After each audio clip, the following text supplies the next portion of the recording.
Yeah.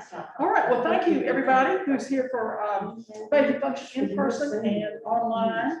Our speaker today is not a stranger, but, you know, Daniel said you got to introduce her. She is the Robert Waller Chair of Population Health and Director of Rhodes College Health Equity Program. And she teaches courses in theology, ethics, Africana studies, and urban studies. She's written 4 books and a lot of articles.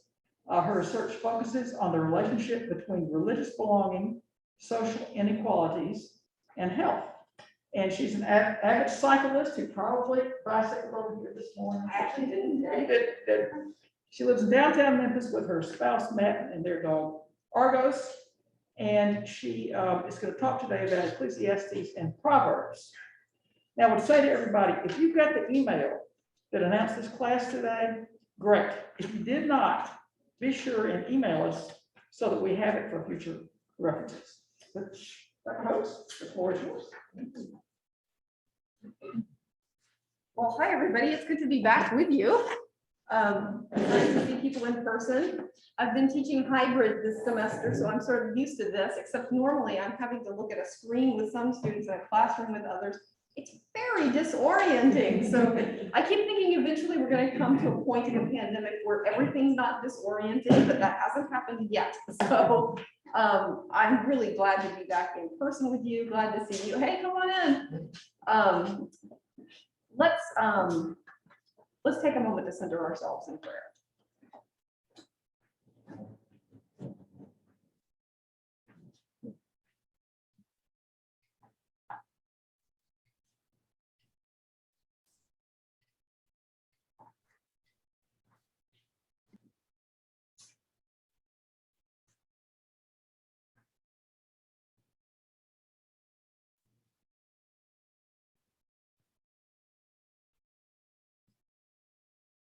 O God of a changing world, the days change, the seasons turn, the planets orbit, times change. It feels these days as though everything is in flux. Sometimes we cannot see the path. Yet we feel your constant presence. And we know that you are there to support us in change and even to teach us to embrace it and to thrive in its midst. And so, O God of change, we celebrate you for the stability you bring. And we draw on you for all the ways in which you are remaking our world.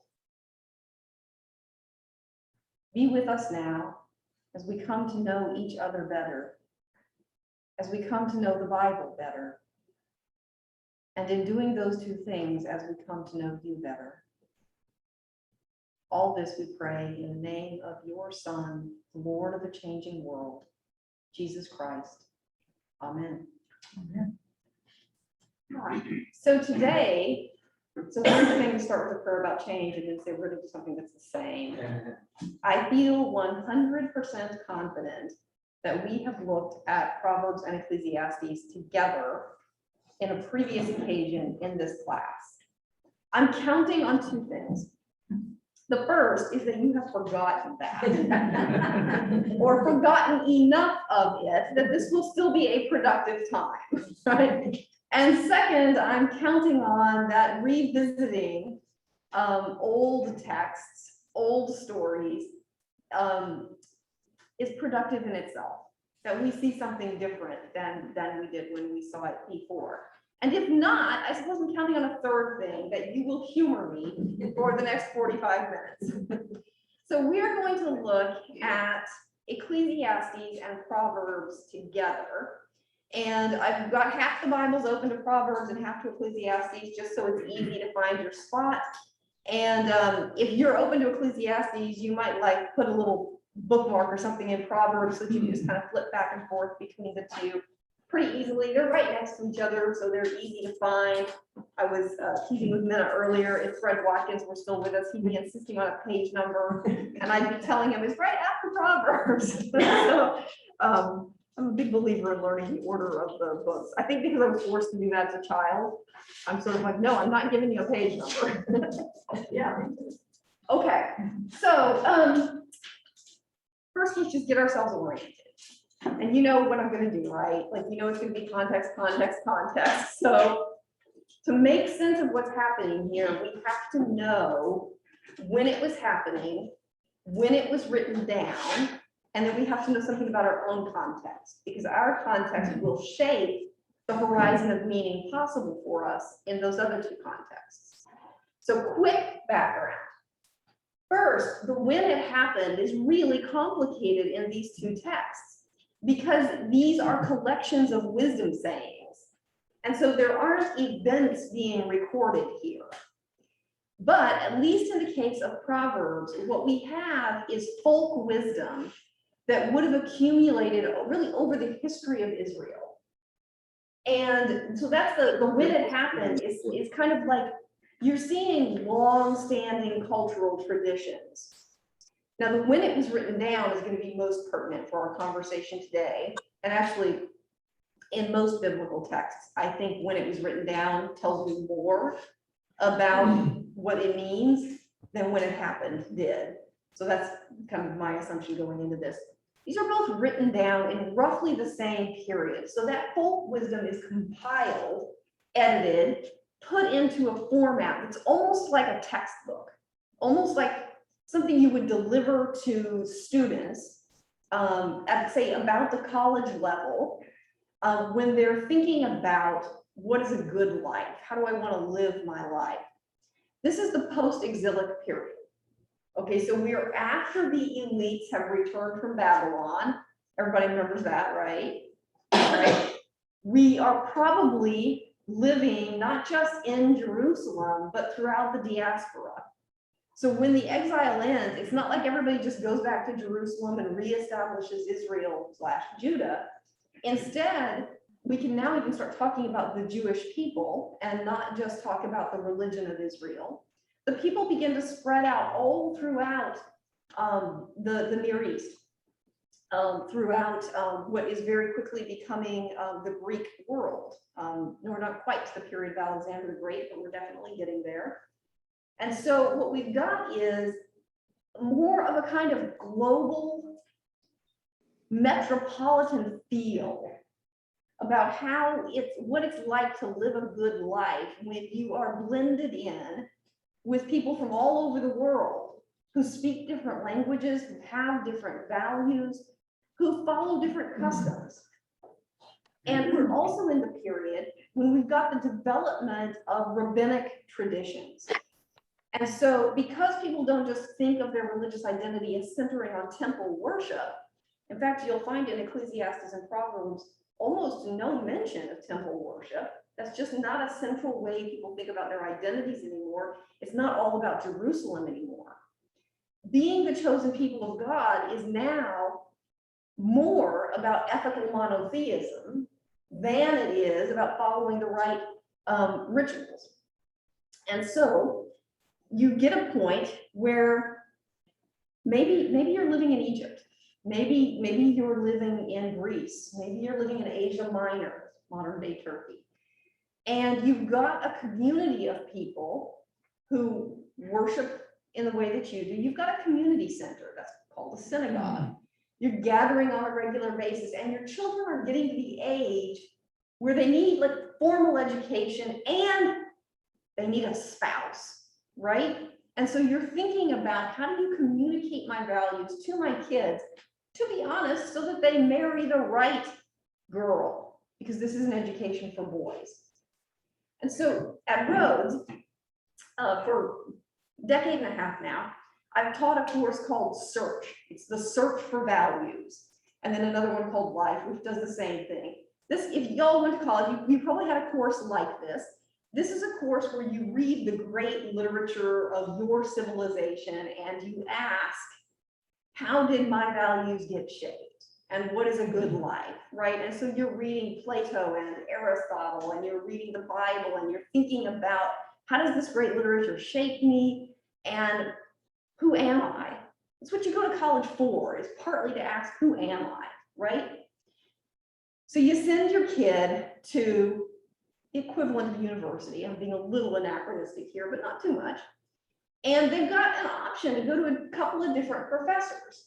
You can choose Professor Proverbs, or you can choose Professor Kohelet. So Kohelet just means teacher, kind of means gatherer, somebody who gathers up wisdom, but also somebody who's gathered lots of life experiences. Kohelet is what we call the author of Ecclesiastes. All right, so you can go to Professor Proverbs, or you can go to Professor Kohelet, and you're going to get two very different reads on the tradition and two very different interpretations of how to have a good life. So I want us to look at these two competing visions of a good life in Ecclesiastes and Proverbs. So if the Bible you sat down in front of was open to Proverbs, you're in Professor Proverbs class. So you're in Meaning of Life 101 with Professor Proverbs. And if you sat down with a Bible that's open to Ecclesiastes, you're in Meaning of Life 101 with Professor Kohelet. Can you transfer? You may want to. So if you ended up with Professor Proverbs, I'm going to ask you to pay attention in particular to chapter 3 and see what you might glean about the meaning of life. And if you are in Professor Kohelet, I'm going to ask you to focus on chapter 1 and chapter 3 and tell me what you think is the meaning of life. Some of you in Professor Proverbs might also want to look at chapter 6. It has one of my favorite verses in the entire Bible.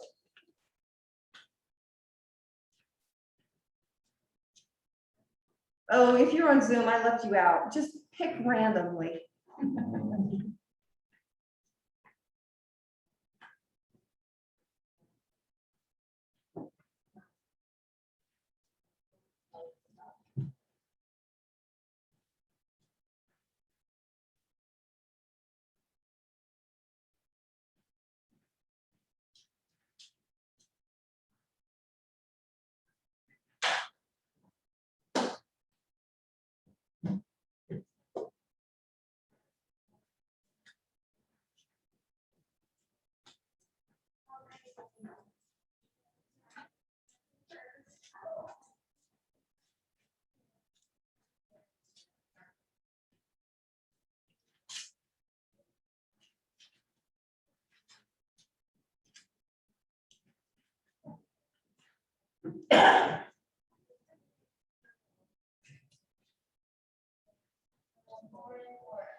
Okay, someone in Professor Proverbs, we don't have to be exhaustive or be terribly careful here.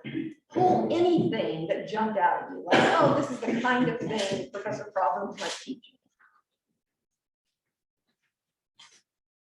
Honor the Lord with your substance and with the first fruits of all your produce. Then your barns will be filled with plenty and your vats will be bursting with wine.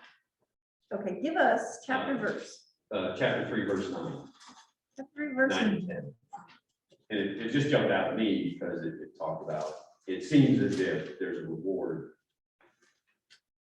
somewhat. Honor the Lord and things are going to happen well. Yeah, you're learning there. I hate to say it, but almost like a prosperity gospel, right? If you do the right things, then God will reward you with it. And your vats will be bursting with wine. I'm in favor of that. And your barns will be filled with plenty.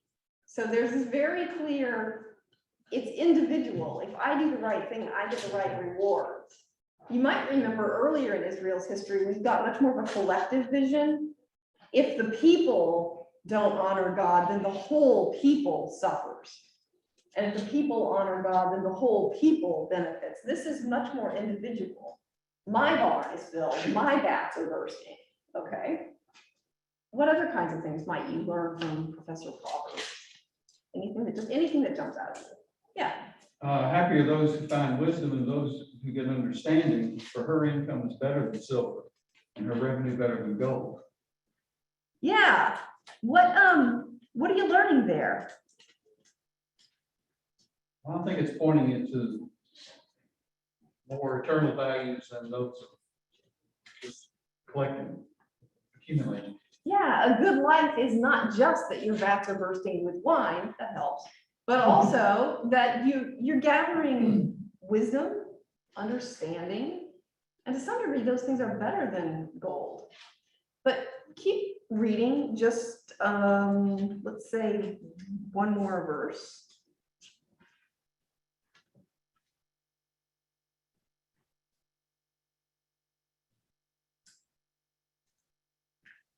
She is more precious than jewels, and nothing you desire to compare with her. Oh, one more. Long life is in her right hand, and in her left hand are riches and honor. Now what? How does that modify what you just said? And we're still getting the wine, basically. You still get the wine. Yeah.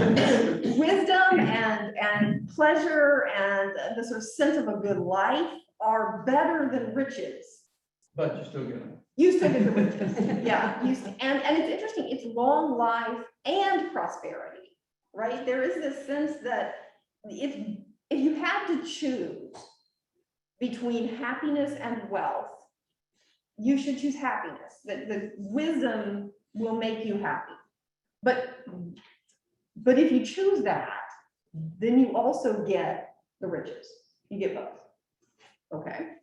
So I mean, the tuition paying parents are going to be unhappy with Professor Proverbs for telling their kids, focus on wisdom, don't worry about money.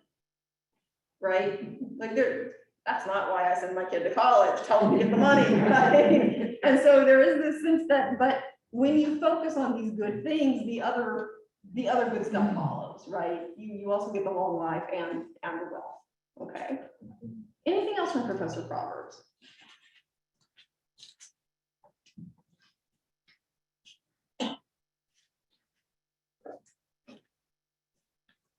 It assumes a lot of, well, not in Proverbs, it seems to me it assumes a lot of human agency, that you can make these decisions, and that when you get, Ecclesiastes. Yeah, a very high degree of personal responsibility. These are the choices you make, and these are the consequences of your choices, that you get the life you have chosen for yourself. Okay, and so you need to choose wisely. Good. What else? Any other particularities? Well, in chapter 6, verse 30, thieves are not despised who steal only to satisfy their appetite when they are hungry. But if they're caught, they will pay sevenfold. They will forfeit all the goods of their house. For he who commits adultery has no sense. He who does it destroys himself. So it's really hard on adultery. Really hard on adultery. Right. Yeah. Now, there's one thing that's always confusing in Hebrew Bible. Sometimes adultery means going with someone you're not married to. Sometimes adultery means idolatry.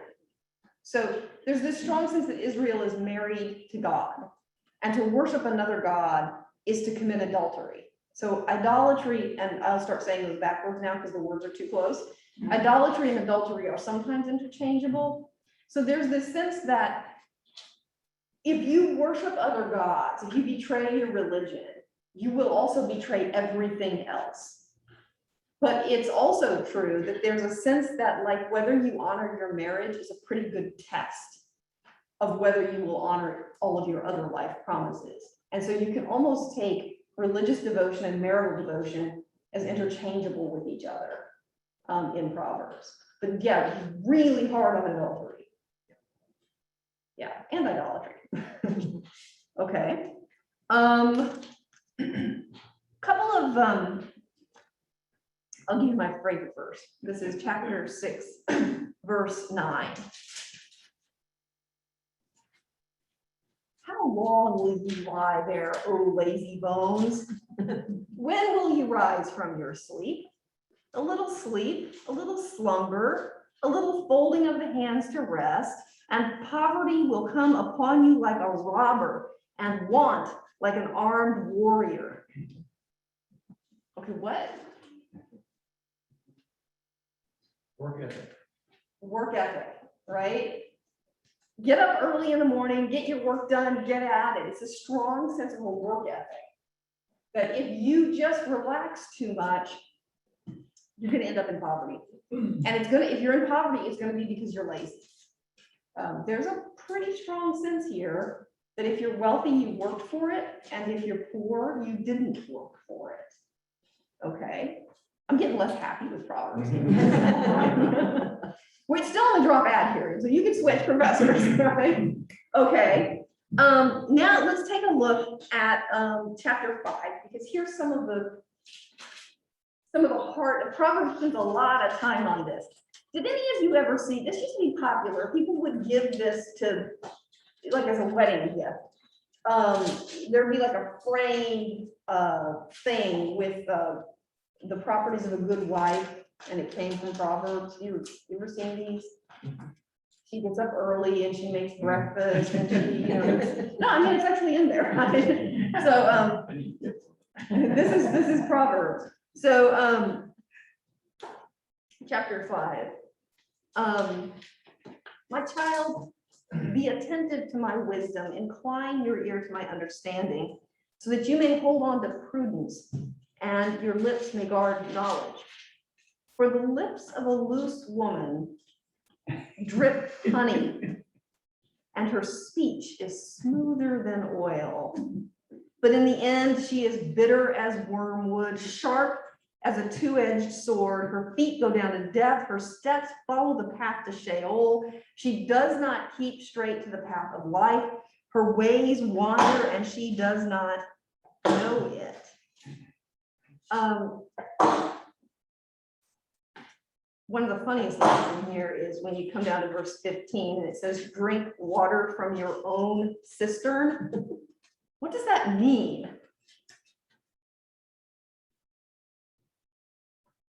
This whole chapter is marital advice. Right. Sleep with your own spouse. Yes. Sleep with your own, it's a little more, yes, but something else too.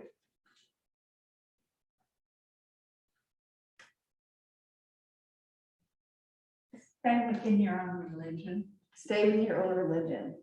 So the thing about the loose woman is a better translation of that is the strange woman. The woman who's a stranger. So drink from your own cistern means find a spouse from within your own people. I'm curious how many of you grew up in families that would have been worried if you had been dating a Catholic. I was. Yeah? Yeah. What was the worry? Oh, I think the worry was they were gonna make the children go to the Catholic church. They're gonna make the children go to a Catholic church. And what would be the harm of that? Well, I really grew up with a anti-Catholic. Yeah, I think a lot of us did. Yeah, well, that they were gonna have to pay the Pope and they prayed to the saints and they didn't, I mean, I had a lot of reasons. Yeah, there's a strong sense that like the whole thing goes off the rails, and almost not even a recognition that it's the same religion, right? Not even a recognition that it's also Christianity. So, and if you can imagine that response to dating someone who's Catholic, how much more might your family worry if you're dating someone who's Jewish, Muslim? I mean, how far does family tolerance stretch before it's like drink from your own cistern, right?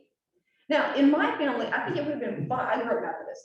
I think it would have been fine if I had been married, if I had been dating like a Presbyterian or an Episcopalian, but not a Baptist, right? I mean, and it's not like my parents ever set the rules out for me.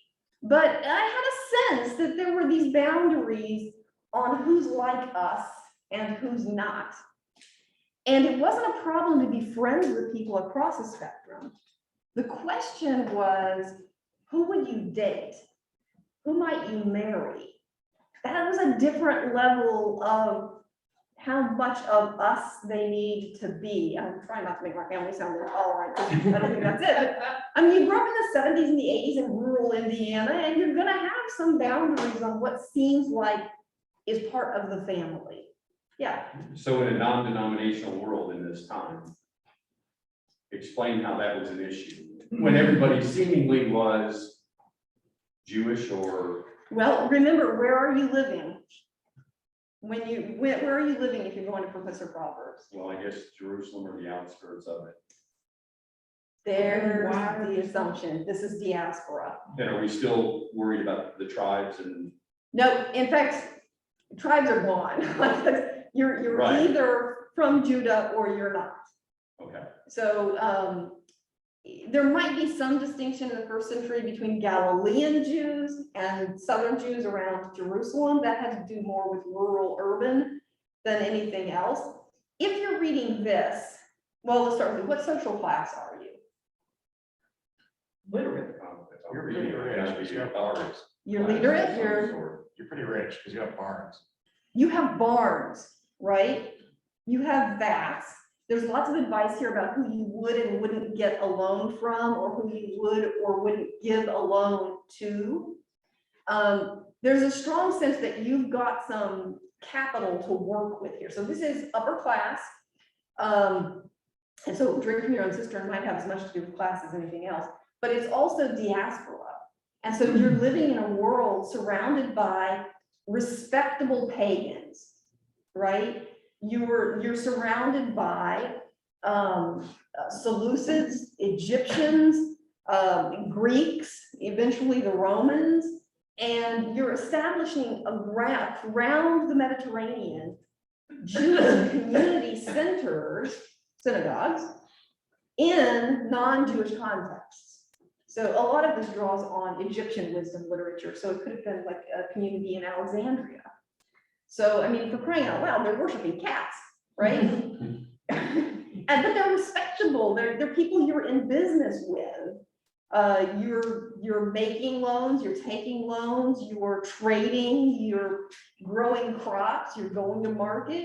You know, this is a kind of upper class metropolitan sensibility. And when you send your son to rabbi to learn the wisdom of the tradition, one of the things you want to learn is that it's fine to do business with those folks, but don't marry their daughters, right? That's going to get you into trouble. So it's the loose woman is an interesting translation. It's really better, the strange woman. And you can see the appeal of the strange woman. I mean, she talks well, you know, she's well-spoken. Yeah. Do you think this attitude is part of what held the Jewish community together for 2,000 years without a nation? Say more.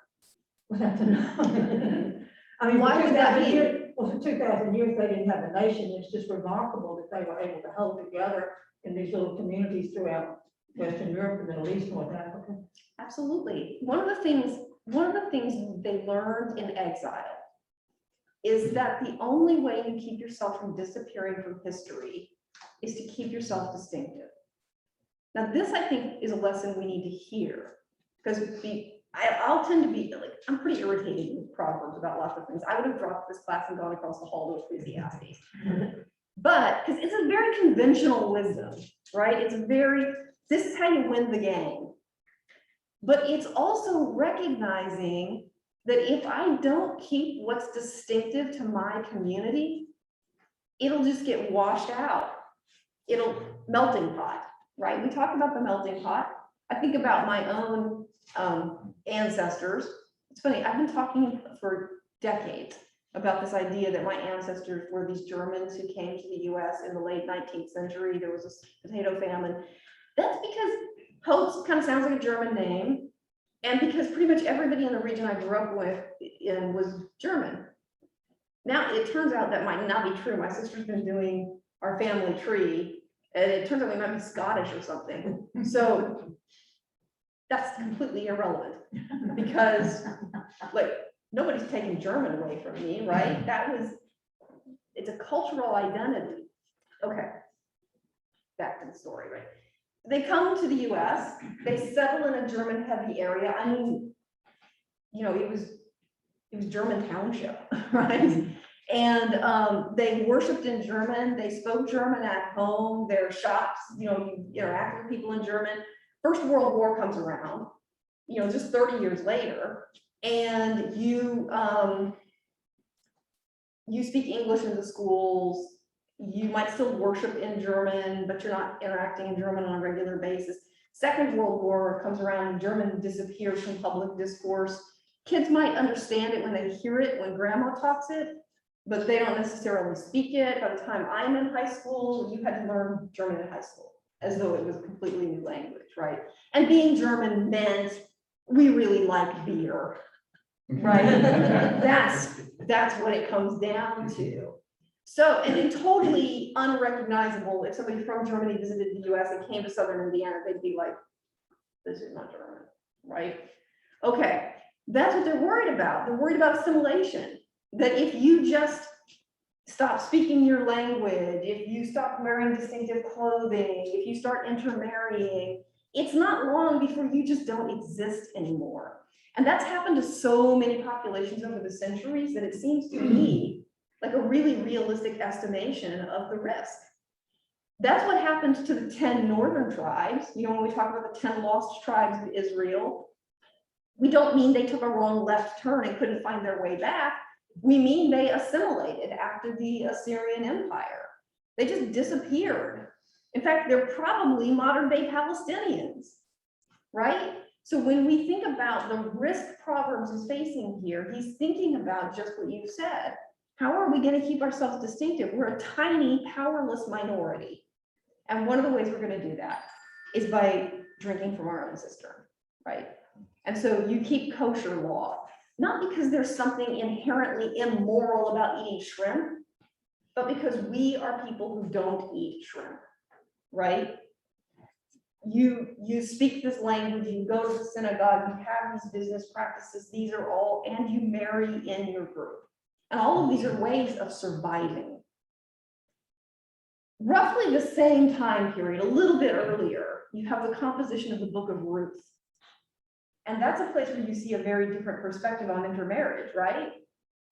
Ruth's not something that happened in history. It's a work of fiction written in a period when people are arguing about whether you can marry in and really be one of us, right? And you can see that the argument of the book of Ruth is that you can. She makes a vow. Where you go, I go. Your people are my people. Your God is my God. And this is, people sometimes miss how startling this one is. I'll be buried the way you're buried. I'll follow your burial practices, right? If you think about what happens to the body of a loved one after death, how much does that matter to you? How important is it that they're buried according to customs that you recognize as respectful of their personhood? When Ruth vows to be buried the way Naomi and her kin are buried, that's a really strong level of commitment. So the book of Ruth, roughly the same era, is taking a different perspective on how we keep our distinctiveness. For Ruth, for the author of Ruth, if you take a class with that professor, that would be in like the literature department. This would be kind of the philosophy department. They just tell you what to do. Not the philosophers do that. The literature department, you're going to read with Professor Ruth, and the kind of argument is going to be that it's faithfulness to our cultural identity, not bloodlines, that keep us distinctive. There's a lively argument going on, and clearly they haven't resolved it by the time the Bible's compiled, because they just put all of it in there. Like, this is all our stuff, it disagrees with itself, figure it out, right? It's one of my favorite things about the Bible. Big argument. Yeah. Well, up until Ruth, everything is about the male. And. Yep. I mean, that's kind of judgment or a statement, it's just, so, it's almost animalistic. That was a little bit of judgment, wasn't it? Say more about that. It's very patriarchal, yeah. Yeah. So what are you thinking about that? One, I think it might make things easy because you know where you stand and you do your job and everything is good. On the other hand, it's a bunch of men writing this, and I'm just wondering, Yeah. what do the women think about this? Maybe there are some that would prefer to go off and marry somebody outside of the clan. Yeah, there's a period where women have a lot less agency. And this is definitely, I mean, this is the equivalent of going to college, and the women don't do that. So this is addressed to the young men, and it's how do you pick the right wife? You pick someone in group. Yeah, and there's not advice in here to women, although it does tell the young men how to identify a good wife. She gets up early and cooks your breakfast. Also, she's very industrious. When you look at the other things she does, I mean, she does the weaving, she goes to market. I mean, there's a sense that she's also engaged in the world of business. So, but there's no advice to her here about how do you weed out the jerks, right? There's an expectation that your husband will pick you, your family will make sure he's suitable, and that's who you'll marry.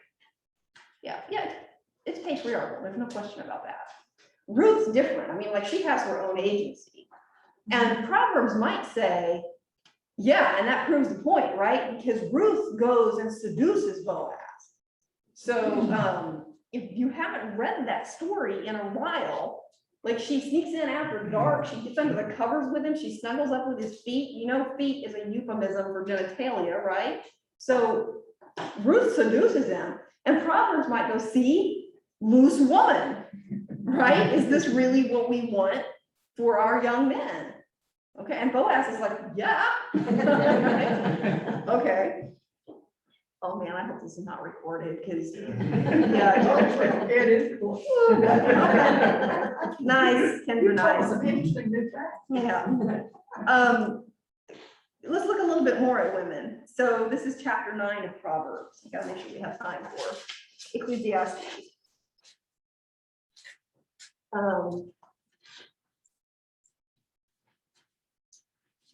Chapter 9 in Proverbs. Chapter 9 in Proverbs. Verse 13. So we're looking at wisdom, who is personified as a woman. Wisdom calls to people, come, let the simple learn, and so forth. Verse 13. The foolish woman is loud. She is ignorant and knows nothing. She sits at the door of her house, on a seat at the high places of the town, calling to those who pass by, who are going straight on their way. You who are simple, turn in here. And to those without sense, she says, stolen water is sweet, the bread eaten in secret is pleasant, but they do not know that the dead are there, that her guests are in the depths of Sheol. So careful about loud women. Okay, all right. So you get a sense of Proverbs. His advice is pretty conventional. It's here are the rules of the game, and here's how you win the game. You follow these conventions in terms of what's respectable, in terms of a good work ethic, a good wife, good business practices. There's a lot here about being an honest person in business, that it's important that you keep your word, that you're not cheating people. So it's a very kind of conventional worldview. And it's advice about how to win the game. I think of Ecclesiastes as pointing out that it is a game. You know, like, if you take a class with Proverbs, he'll teach you the strategies to get ahead in life. Ecclesiastes will teach you that the whole thing is a game. It doesn't mean you don't want to get ahead, but don't lose track of the fact that the whole thing might just be made up, right? All is vanity. All is vanity. Okay, but I miss having a whiteboard. I used to just like randomly. So Hebrew for vanity is Abel. Abel, as in the name Abel. So you remember what happened to Abel, right? Cain killed him. His name means vanity. It means the thing that vanishes. So Abel might have been good. He might have been right. He might have brought the kind of sacrifice God wanted, but he also vanishes from history. He doesn't have any descendants. So it's an interesting, the vanity, it's appealing to this memory of a story about goodness that evaporates, right? That just vanishes. So those who looked at Ecclesiastes, tell us a little bit about what did you find here? Well, it's kind of depressing, actually. Kind of depressing. Why? Vanity, vanity, all is vanity, there's nothing new under the sun. It's also fatalistic and so different from Proverbs in that there's no agency here, it's gonna happen, whatever. Yeah, but I sort of imagine Ecclesiastes as the professor who was still smoking in class long after there was a ban on that, right? Who shows up disheveled and smoking and late half the time and says, what were you supposed to read for today? It doesn't really matter, right? Okay. I know, I live in my own world. Okay, so it feels a little depressing. It feels like there's no agency, things are gonna happen anyway. What else?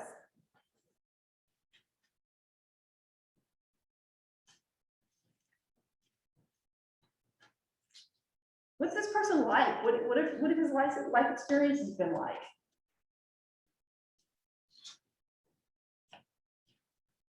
Well, he described himself as a king. Okay, A teacher and a king. a king. I've been somebody who's wielded power. I don't think he means that literally, but right, I've been somebody who's wielded power. By the way, it is written, it's attributed to Solomon. It's written as though this was something Solomon wrote. It wasn't written by Solomon. I mean, just attributed to him. Kohelet's being playful there, right? So I've reached the very heights of power. Okay, what else?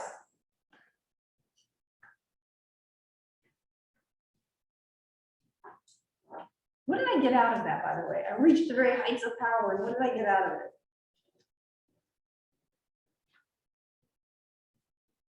Sort of unfulfilling. I Yeah. guess my takeaway is like, what's the point?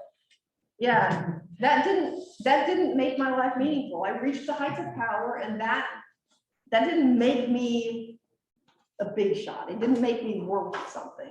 Okay, what else has this person experienced? There's no rewards for doing the right thing.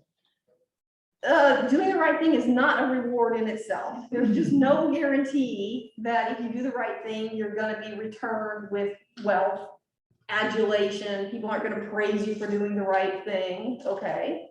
I said isn't its own reward. I meant it doesn't come with extrinsic rewards. Okay. He had great possessions, he gathered for himself silver and gold and the treasure of kings. I was really rich. I had all the money in the world. And what did that get me?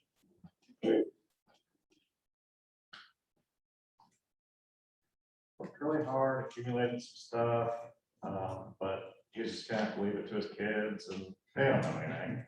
Yeah, I mean, it's what's the point of accumulating all that wealth? It can vanish in a moment, or you go to your kids and who knows what they'll do with it, right? Okay, so he's had a lot of power, he's had a lot of money. There's something else you know about Solomon. He's had a lot of women, right?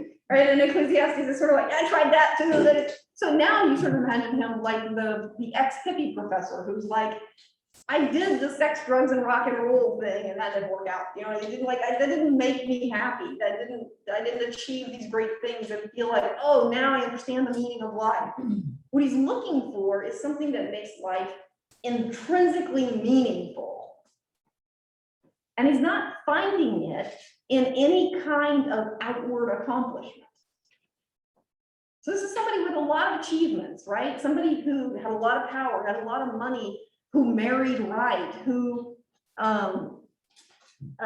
pursued wisdom, right? Who studied deeply in the classics of Western civilization. He probably went through the great books tradition, right?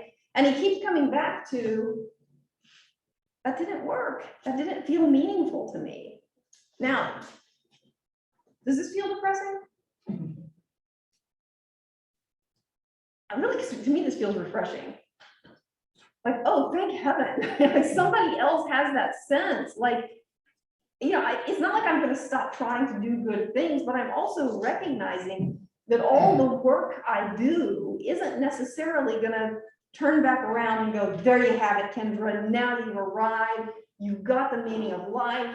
You've got it figured out.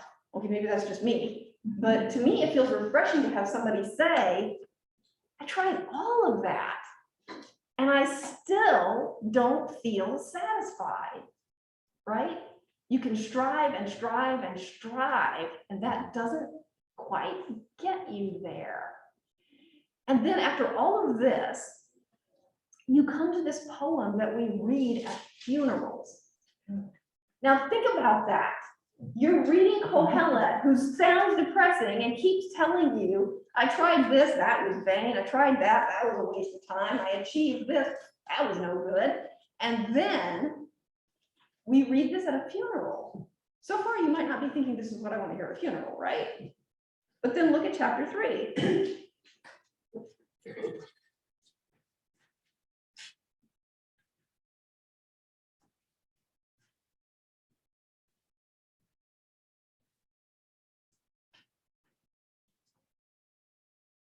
It's the birds. Right. Are you in? Yes. If I say that at Rose, it seems like, what birds? It hurts. Yeah, 18 to 22-year-olds, what do they know? Yeah, I mean, what's the point of this? A time to weep, a time to laugh, a time to seek, a time to lose, a time to keep silence, a time to speak. Why would somebody who wrote all of this stuff before also write this?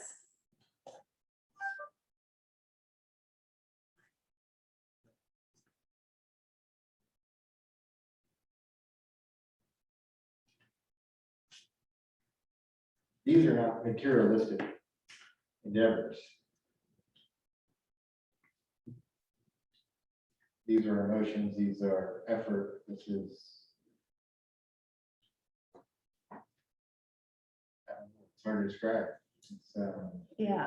It's not all the other things that you were talking about that were unfulfilled. Yeah, there's no external mark of It's sort of the accomplishment. challenge, it's the good and the bad, but it's embracing the struggle, I guess, and the good that comes with it.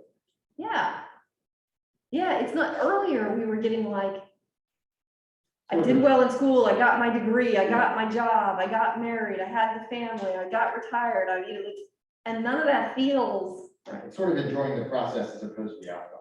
There it is, right? It is that you pass through all of these things in your life. And that's, I like the way you put that. It's not the outcome, it's the process, right? There's a time for all these different things. I think we get Kohelet's truest moment in verse 24, chapter 2. And it makes sense after you read this, why he wrote chapter 3. There is nothing better for mortals than to eat and drink and find enjoyment in their toil. So first of all, mortals, right? If you're the kind of thing that dies, if you're the kind of thing that has a limited lifespan, in other words, if you're not God or a star, right, meaning like the heavenly body, then the best thing in the world for you is to eat, to drink, and to enjoy what you're working at. Think about that. Like, eat, drink, and be merry is actually in the Bible. Neither a borrower nor a lender be is not in the Bible. That's Shakespeare. It's kind of fun to play with, like, what we think is and isn't in the Bible. Now, think, why would Ecclesiastes, who seems so cynical, why would he say the best thing in the world for you is to eat and to drink and to enjoy your work? I don't think that this Jewish tradition has much of a belief in an afterlife, do they? I mean, it's not like, it's frustrating here on earth, but the rewards in heaven. So this is actually a period where you're getting a stronger belief in an afterlife. Proverbs is pretty clearly believing in an afterlife. Ecclesiastes, not so much. For most of the Hebrew Bible, though, there's either not a strong sense or not a sense at all that there is an afterlife. But Ecclesiastes and Kohelet live in a period, Proverbs and Kohelet live in a period where people do believe in an afterlife. Ecclesiastes does not seem to. Proverbs does. And Proverbs thinks that you reap your reward for this life in the next one. And Ecclesiastes doesn't. This is it. This is So all if you this is get. it, then you may as well enjoy life here. You may as well enjoy your life. Okay, yeah. At least Ecclesiastes doesn't blame everything on the strange woman. This is true. Ecclesiastes does not blame the strange woman. It's not, there's nothing outside of you that is either drawing you to the good or to the ill. And nothing outside of you is going to make you worth something or make you worthless. Neither your accomplishments nor your failures. Right? Okay. Now think about for a minute, try not to, you can read this cynically, like, none of it means anything, so eat what you want, drink what you want, right? Or you can read it reflectively. Because you can do your dead level best, you can do everything right, you can accomplish what you're supposed to accomplish, you can measure up to your society's standards, and that does not ultimately bring you satisfaction.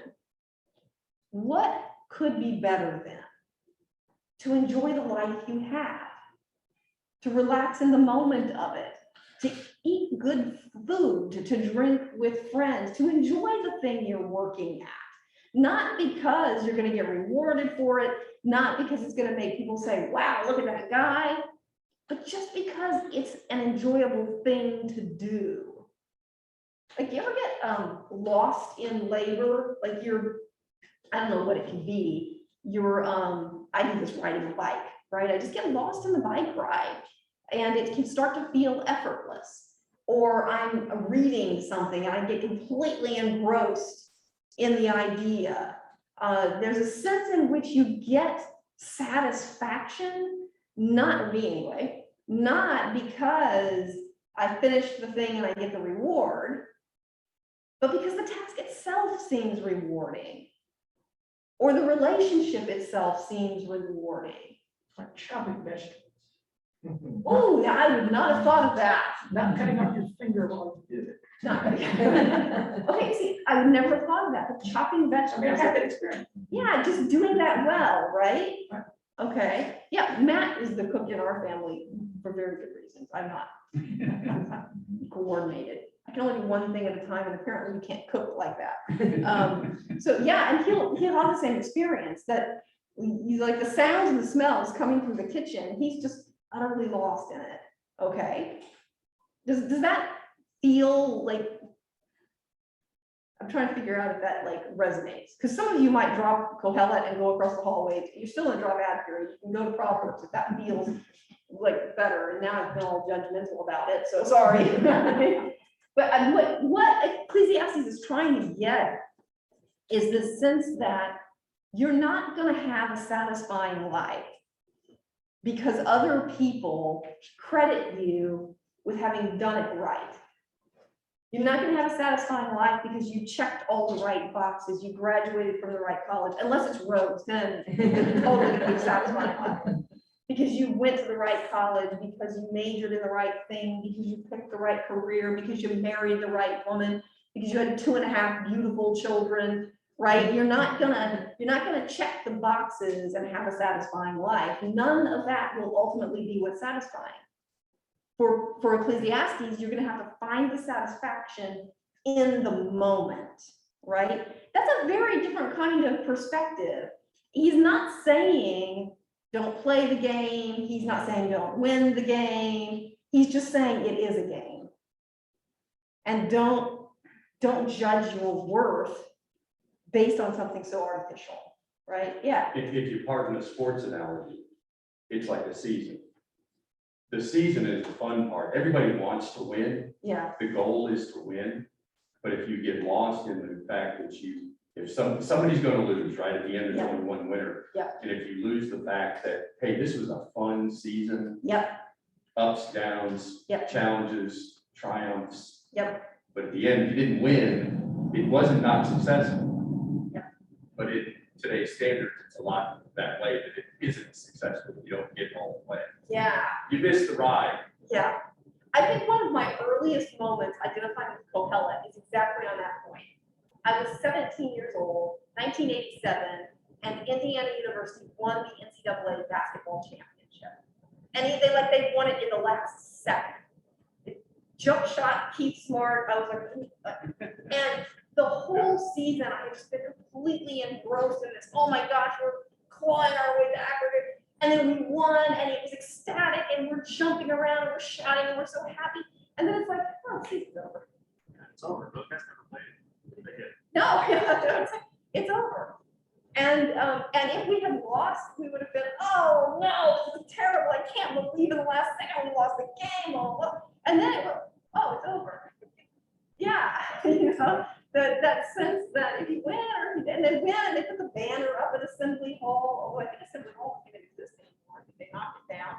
And you can go back years later, and there's something really sad about that was the high point of my life, right? Yeah, I like the sports analogy. Yeah. Okay, so that's exactly the kind of spirit that Kohelet is trying to encourage, that we think seriously about what really is satisfying and what's not satisfying. And when we set standards for ourselves, let's check these boxes, that we don't fool ourselves and think that that's what makes life meaningful. And that's why you get to the beautiful poetry. And that's why we don't read Proverbs at a funeral. Because Proverbs is asking us to measure off the conventional accomplishments and to make a judgment about whether this was a good life or not. And Kohelet says, this is the time for death, right? No more, no less. And there's something comforting about that we are not measured by these external standards, that our worth isn't reducible to those things. It's why it can be weird to read Proverbs at a funeral. Okay, now I'm going to show you something that irritates me. Somebody edited Ecclesiastes. Let's see. Oh, by the way, you have another of those eat, drink, and be merry. This is chapter 5, verse 18. This is what I have seen to be good. It is fitting to eat and drink and find enjoyment in all the toil with which one toils under the sun, the few days of life God gives us, for this is our life. You come to the end, and Ecclesiastes has been telling us constantly that everything is vanity, that external accomplishments don't get you anywhere. We get again, eat, drink, and be merry in chapter 8, verse 13. He's got a lot about just enjoying your life. And then somebody finishes it. Why can I not find? With, oh my gosh, I've lost my notes. In the last few chapters, somebody sprinkles in a bunch of stuff about make sure you do the right thing, you'll get a reward for it. It's like somebody found his lecture notes and decided it was not good for young people to hear this.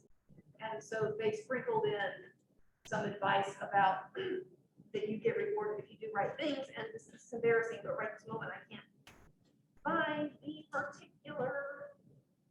Chapter 11, verse 1 says, "Send out your bread upon the waters, for after many days you will get it back." Yeah.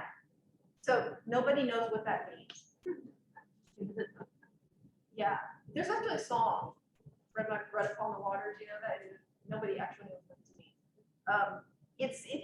It does sort of sound like you get a reward for it, but there doesn't appear to be any idiom about spreading your bread upon the waters. So that's not clear. Why? Oh my gosh, I'm so sorry. It's embarrassing. I had it marked and now it's gone. Well, anyway, I did want to call attention to the fact that there are these few places in the last couple of chapters where you find stuff that sounds Proverbs-ish, and scholars think that Kohelet didn't write those things. They think that they got added in, it's called a gloss, that somebody, a scribe, was copying it onto a new sheet of vellum and just add a few little correctives like, well, gosh, this sounds kind of shallow, so I'm gonna fix it up a little bit. And so they might have just snuck a little bit of Proverbs in there, but it wasn't on the original syllabus. Sorry about that.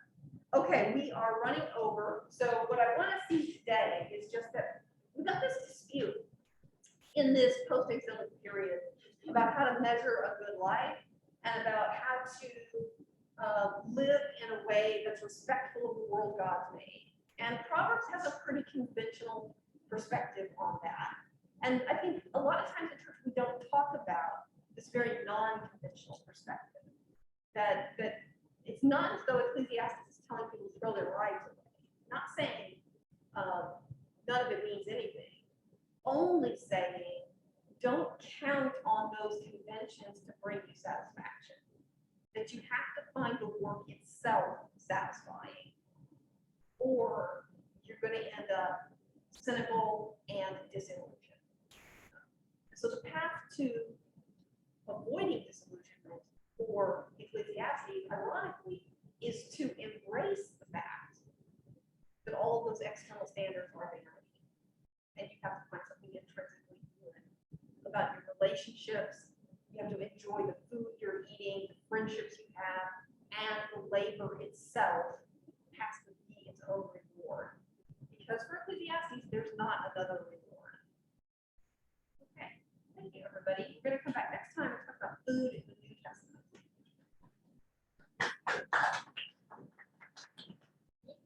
Can you put this up?